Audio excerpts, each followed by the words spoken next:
Let's talk about women in the workplace. Despite progress over the years, we still generally earn less than men, and that can lead to feelings of financial insecurity. Yeah, so how can we start reaping the benefits of our success? Well, Bankrate.com analyst Alex Gailey joins us with some advice. Good morning to you. Good morning. Thank you for having me. You know, many college majors that lead to lower paying jobs are dominated by women. Why is that? Well, we know that there are stereotypes, societal pressures, and socioeconomic challenges that really shape the decisions we make in life as women. And really, that's what it comes down to. There are clear gendered expectations of what fields are appropriate for men versus women, and that's instilled in us in a young age.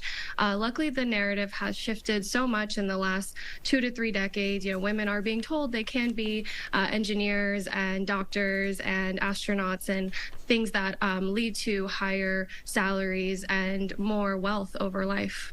Okay, so at this point in life, why do you feel like women still aren't getting those higher paying industry jobs despite some impressive qualifications?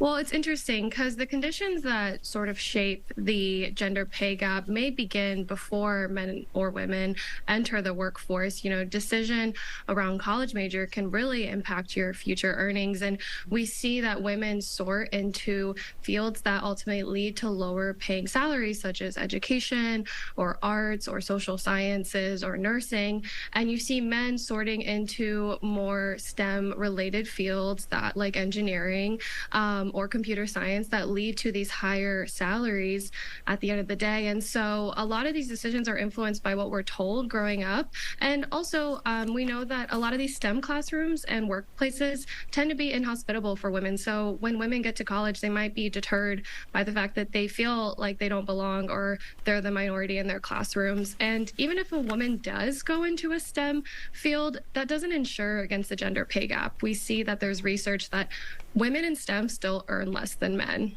Now, when we take a look at this overall, how much are women losing out financially over their lifetime?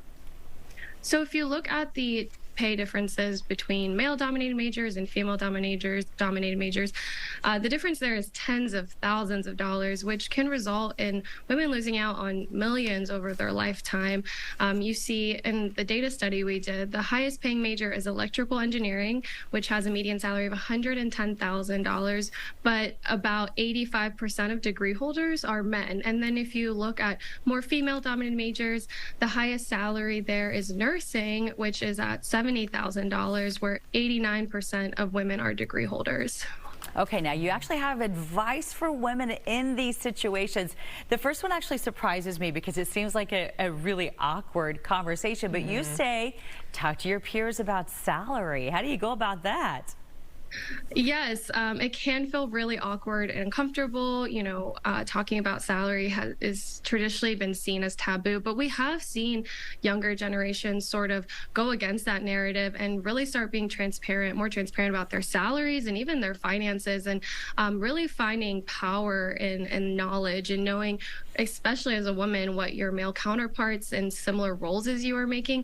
Knowledge is power at the end of the day, and if you're able to have more information about what others are making around you in similar positions, you can leverage that when you go to the negotiating process and just understand where you fit into sort of the scale, which is another tip I have is for women is to always negotiate, especially if you're going into a new job and you sort of have a clean slate and you're starting fresh and you're able to sort of bring to the table what's important to you. And you want to always make sure you back up your points with data and proof, because there is research that shows that negotiating isn't as well received for women compared to men. Yeah, you also say make a plan and stick to it, right?